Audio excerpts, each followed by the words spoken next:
এই যে আপনার আসলে কি মনে হচ্ছে পরিস্থিতিটা? তিনি তো দীর্ঘদিন যাবৎ অসুস্থ ছিলেন। তার অসুস্থতা কি এটি নিয়ে তার যারা চিকিৎসক মণ্ডলী রয়েছেন তারা একাধিকবার আগেও আমাদেরকে ব্রিফ করেছেন, এবং তার অসুখের গতি প্রকৃতি কি হবে এটাও কিন্তু তারা এক ধরনের আমাদেরকে জানিয়েছিলেন। তিনি এরই মধ্যে একবার লন্ডনেও গিয়েছিলেন, সেখানে চিকিৎসা হয়েছে। যেটি সবাই একটু অভিযোগের সুরে বলছেন যে তিনি সশস্ত্র বাহিনী দিবসের অনুষ্ঠানে গিয়েছিলেন হুম। এবং সেখানে অনেক মানুষ জড়ো হয়েছিল, এবং তার মাস্ক ঠিক জায়গাতে ছিল না বলে অনেকে সন্দেহ করছেন যে সেদিন হয়তো সংক্রমণ হয়ে থাকতে পারে। কিন্তু এটা আসলে নিশ্চিত করে বলা সম্ভব না যে কোথা থেকে সংক্রমণটা হয়েছে।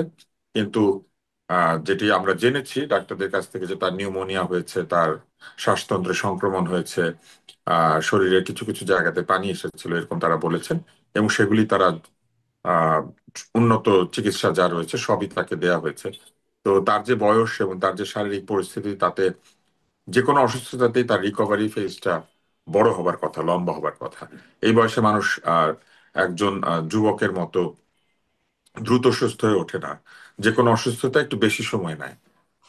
তো সেই কারণে আমার কাছে মনে হয় যে তিনি হয়তো সুস্থ হয়ে উঠবেন ইনশাল্লাহ, এবং যদি সুস্থ হয়ে ওঠেন এইবার হয়তো একটু সময় বেশি লাগতে পারে। তবে একটু আগে আমি জেনেছি যে তাকে বিদেশে নিয়ে যাওয়ার কথাও চিন্তা ভাবনা করা হচ্ছে, এবং এয়ার অ্যাম্বুলেন্সের কথাও চিন্তা করা হচ্ছে। তো যারা তার তদারক করছেন তারা এই ব্যাপারে সিদ্ধান্ত নেবেন। তবে এই ধরনের রোগীর ক্ষেত্রে সিদ্ধান্ত গ্রহণ খুব দ্রুত হতে হয়। কোনোভাবেই দেরি করার কোনো সুযোগ থাকে না, এবং প্রতিটি সিদ্ধান্ত আহ, অত্যন্ত নিখুঁত এবং আহ, মানে একেবারেই সঠিক হতে হয়। তো আমার ধারণা হুম। যে তিনি যে হাসপাতালে আছেন সেটি তো বাংলাদেশের একটি সেরা হাসপাতাল। সেখানে অনেক বিশেষজ্ঞ চিকিৎসক আছেন, তার ব্যক্তিগত চিকিৎসকের দল বিশেষজ্ঞ চিকিৎসকরা আছেন, বাইরে থেকেও অনেকে তার এই চিকিৎসা প্রসেসের সঙ্গে যুক্ত হয়েছেন। তাহলে আমার কাছে মনে হয় যে চিকিৎসায় ভুল হবার কোনো সুযোগ নেই। বরং যেটি হতে পারে সেটি হচ্ছে যে হুম। হয়তো দ্রুত সিদ্ধান্ত নিলে তাকে বিদেশে নিয়ে যাওয়া হতে পারে, এবং যদি হয় আমার ধারণা সেখানেও তিনি একই ধরনের হুম। চিকিৎসাই পাবেন। যেটি হবে না সেটা হচ্ছে বাইরের হাসপাতালে মানুষ ভিড় করে না বলে ইনফেকশন এবং হুম। অন্যান্য জিনিসগুলি কম হয়। আমাদের এখানে নেতা কর্মী, পলিটিক্যাল যারা কলিগ, তারা দেখতে যাচ্ছেন, এমনকি ভিন্ন দলের যারা কলিগ তারাও যাচ্ছেন, এবং তারা সেখানে গিয়ে ভিড় করছেন। তো এই অসুবিধাগুলি সামলাতে হয় তার আত্মীয় স্বজনদেরকে বা তার সাথে যারা আছেন। কিন্তু যদি তিনি বিদেশে চলে যান তাহলে হয়তো এই সমস্যাগুলি হবে না আর কি। জি, জি। ডাক্তার আব্দুল লতিফ স্যার, একটা বিষয় একটু ছোট্ট করে শুনতে চাই আপনার কাছ থেকে। সেটা হচ্ছে যে এই যে মানে স্লো পয়জনিং এর একটা অভিযোগ হচ্ছে। এটা আগেও হয়েছিল যখন তিনি কারাগারে ছিলেন, তখন তাকে স্লো পয়জনিং করা হয়েছে। যদিও চিকিৎসকদের কারো কাছ থেকে এরকমটা শোনা যায় নাই। মানে এটির বিষয়ে আপনার অনুমান করতে পারেন যে এটি কি আসলে না, এটা অনুমান করা সম্ভব না, এটা একটা ক্রিমিনাল অভিযোগ।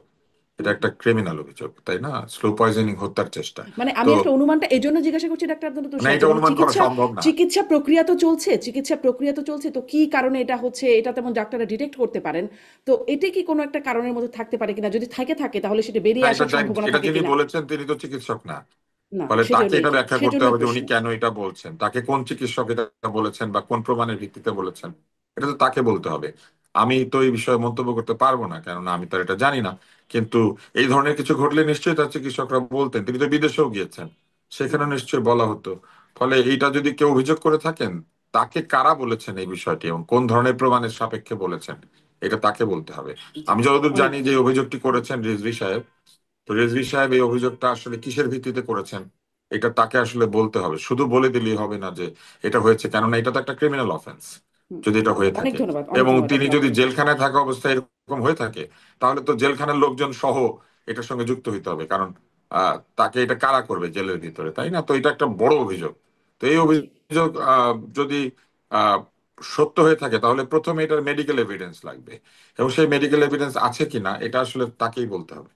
জি, ডাক্তার আব্দুল লতিফ স্যার, অনেক ধন্যবাদ। এই জন্যই আসলে এই মেডিকেল এভিডেন্স এই কথাটুকু বুঝবার জন্যই প্রশ্নটা করছিলাম যে যেহেতু চিকিৎসাধীন আছেন, এভিডেন্স তো কিছুটা বের হয়ে আসবার কথা কিনা নাকি না, সেটাই একটু বোঝার চেষ্টা করছিলাম আমি। না, না, ডক্টর জিনিসটা এত আব্দুল্লাহ সহজ মামুন। না শারমিন। জি। এইভাবে প্রশ্ন করলে আসলে হয় না, এইটা অনেক বিরাট ব্যাপার।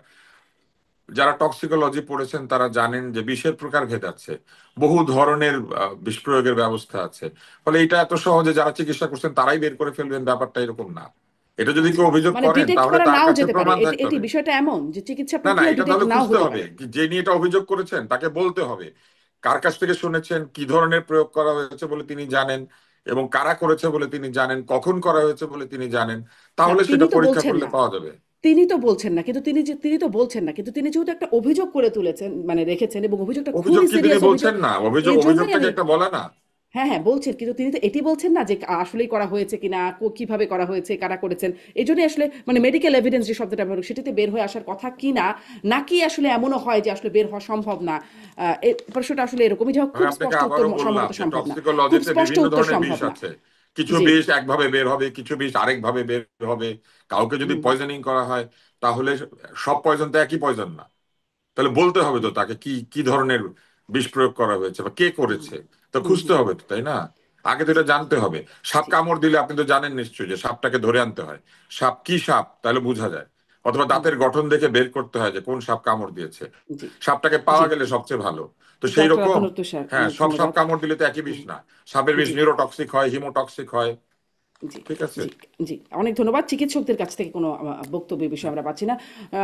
ডক্টর আব্দুল আল মামুন, আপনার কাছ থেকেও আপনি যদি এই বিষয়ে একটু বলেন, সেটি আমরা শুনতে আগ্রহী হব। এবং আসলে প্রশ্নটা একটু অসুন্দর প্রশ্ন হতে পারে, তারপরেও আসলে এই সময় জিজ্ঞাসা করি যে আমরা কথা বলছিলাম অনুষ্ঠানটা শুরু হওয়ার আগে, একটা ক্লাইম্যাক্স পরিস্থিতি চলছে রাজনীতিতে বা দেশে। এই পরিস্থিতিতে বেগম জিয়া যদিও খুব ফিজিক্যালি সক্রিয় নন রাজনীতিতে, তারপরেও তাকে দেখা যায়, তার ব্যাপারে শোনা যায়, এটিও একটা মানে স্বস্তির ব্যাপার নিশ্চয়ই রাজনীতিতে। কিন্তু তিনি যদি, তার বয়স হয়েছে, নানান বাস্তবতা, ডক্টর আব্দুল তুষারও বলছিলেন যে এই সময় রিকভারি আসলে অত সহজ হয়ে ওঠে না। আসলে যদি রাজনীতিতে মানে এই সময় তার থাকা এবং না থাকা বিষয়টা কোনটার বাস্তবতা কেমন, প্রভাব কেমন দেশের বর্তমান পরিস্থিতিতে?